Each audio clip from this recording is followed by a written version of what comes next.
dadna wajin oo gaarsiinayay kelmadda ku jiro oo kuwaas inaguna iyadana ku jirnay caalamku inuu loo khushuucan ilaahay subxaanahu wa tacaala oo hoosan u yimaado marka dawlad aan adduunkan ka jirin oo adduunkan ka qayb qaadanayn aakhire uun ka fikraysa in waddanka laga dhisa doonaysaan adduunka adigu wey anaga adduunka wax weyn naguma hayo wadana naguma hayo waxa nagu hayo aakhire wey anaga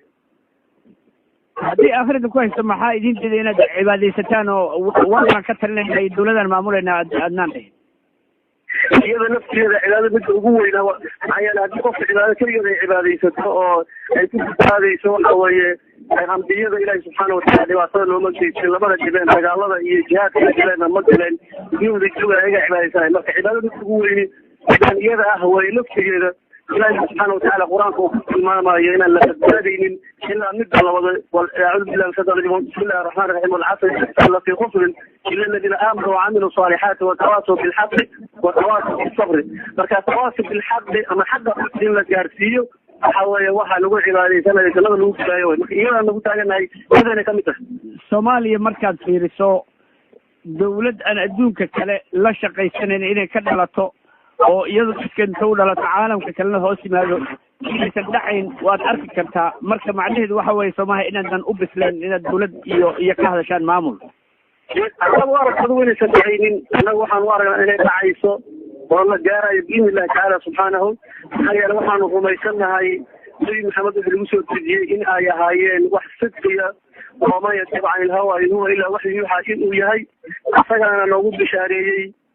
in islaamku uu kor noqon doono oo caalamka asaga uu saydarayn doono marka wax baqdina ka baqanayiisu haddaysan adiga ku muuqanin annaga way noo muuqataa sida ay noogu muuqato qoraxda markay soo baxdo duurka ay joogto sidaan loo qarin jirin ay noogu muuqataa in caalamka islaamka kor maraya isaga uu talin doono marka baqdin kama qabno insha allahu caalamka islaamka ayay kamid tahay isaga iyadana loo timaan doonaa haddii ilahi subxana watacaala waxa weye saaxib caalam kale isma haysaan soomaali iyo muslim weye dadka is haysaan oo madaaficdii moortarka ku garaacaysa miyaysan ahayn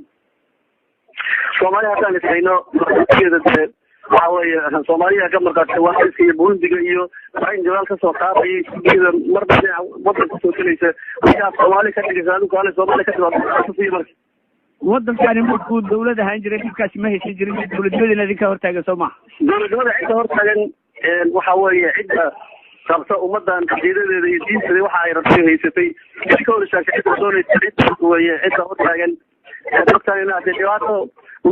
laakiin dhibaato muslimo waxaa ugu weyn diintooda laga fasaadiyo diintooda ay difaacanayaan insha allahu iyagana ciribta wanaagga iyo khayrkana ayaga ku dambayn doona walcaaqibatu lilmuttaqiin sikaankan dawladdu sheegtay oo xalay shabaab ka tirsanaa oo ajnabiga ah oo yaaqshi dhexdiina ay ku disheen muxuu yahay anigu ajnabiga xalay waxaanu ka garanaynaa ugandayska iyo burundiga lagu dilay makal mukarama iyo lagu jiray ayaanu ka garanayna meelaha lamidka oo xurumada aha lagu jiray ayaanu ajnabi la dilayba ka ognahay ajnabi la dilay oo kaleeto meel lagu dilay iyo goobkii la dilay iyo hadda teeda laga rabaa taa inaad sheegto waxaan ognahay ugandayska burundiga ayaa la dilay ognahay iyadana hadda waa annaga ama sheeganayno de annagaa dilin hadda abaabulka dawladda ku jirta waad og tahay iyo shacabka xaafadaha idinku aad jirteen ka qaxaya markaas macnaha sheekadii shabaabka waa lasoo afjaraya soo maha waa lagu qoslo wey waa sida ay jecel yihiin dadka oo qaba amraadka quluubka ama munaafiqiinta iyo kuwa lamidkaa iyo kuwa murtadiinta waxa ay jecel yihiin wey waa marka waan leenahay waa riyo biidni illahi tacaala wax dhici doona maha waxaan rajaynaynaa iyagoo hadda afkay kaga booboqeynayaan oo waxay sheegayaan weye insha allahu tacaala inay dhamaan doonaan oo iyaga biidni illahi tacaala ay soo doonaan ayaan anaguna rajaynayna biidni illahi tacaala waxaa laleeyahay shabaabku ciidan saa u tiro badan iyo hub culus midna ma haystaan waxay rabaan in ay berigii dhuumaaleysiga ku dagaalami jireen oo kale etoobiyaanka ay la dagaalamayna u dagaalamaan arrintaas waxaa jiidana laleeyahay shacabkii taageero kama haysta shabaabku maanta arrintaas maxaad uga jawaabaysaa shacabka taageeradiisa ma warsanayno murdamaadka kufriga ay gaalada ma warsanayno oo shacabka taageeradiisa iyo annaga wax noo dhexeeyaan shacabka waa dadkeena waa afayaalkeena waa hooyayaalkeena waa abtiyaasheena aderyaalkeena weye shacabku waa dadka dhagaxa qaarkii aad dhagaxa ku disheen kuwa aad karbaasteen kuwa xuquuqdooda hortaagantihiin waa shacabkii kamid yihiin soo ma waxa weeye cid aan xuquuqdooda aad sheegaysa oo hortaaganahay waxa weeye inta gaalada maxay rabta oo xuquuqda ay sheeganayaan rabaan ay tahay in dadkan diintooda laga fasaadiyo gacmo loo horseedo inta rabta weeye oo anaga xuquuq ka hortaaganahay maba jirtaba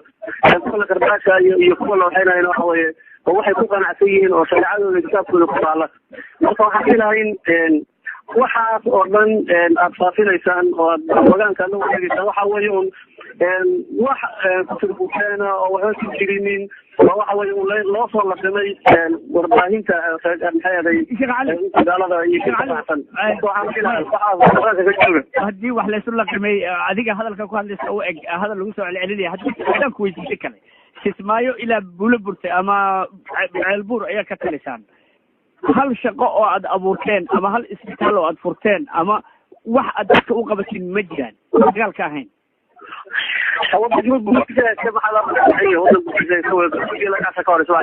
adinka meelahaas haysta idinka gumaysigu marka idinku meelaha joogtaan maxaad ka abuurtay wadanka sheekh waxa weeye dhinaca gaala ka haysataa way gaalada marka insha allahu awoodda iyo xoog badan in la isugu geeyo gaalada kusoo nabadda sheegaysa laftigeeda waxaan qabnay ilaahi subxaana wataala taajir kaga rabnaa laakiin waxa weeye way muuqataa inta wadooyin la hagaajiyey inta maxay waxa weeye waxyaalo kale oo khayr maxay wanaag dadka loo sameeyey kanaalo iyo loo furay webigii loo hagaajiyey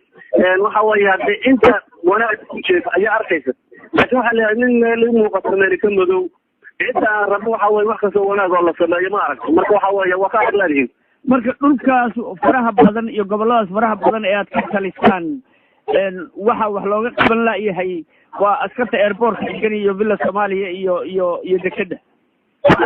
inta keliya maaha way ka balaaran tahay cadowga waa kasii balaaran yahay marka waxa weeye cadowga ayaa ka horeysa in wadan laska kiciyo oo wadanka laga kiciyo in maxay ahaday salka waranka laga taagan yahay waxa weye midka waranka salka ka tagan iskaga bixiyo in si uu fadhiiso markaa kadib ayuu wax kale dhaqan karaa marka waxa weeye col iyo cadow soo bahaysay ayaa wadanka haysa cadowgaas insha allah wadanka laga kicinaya horumarkii dhinaca kalena wuu ka socdaayo waxdaas od maqlaysa intaad wax maqasho idaacada hata waxaa la sheegaya waxa weeye in sakawaadkii la aruurinayo maxaakiistii la siinayo aqniyadii laga qaadayo wadooyinkii la hagaajinayo fadiyadii la hagaajinayo intaas od maqlaysa waa hagaag dhegeysta barnaamijka inta ayaan kusoo gabagaynaa barnaamijka ciyaaraha caawa kale idin ku xilin jirayna waxaa ka dhegeysan kartaan internetka haddee baydmoonka ku kulmayno sidaas iyo nabadgelyo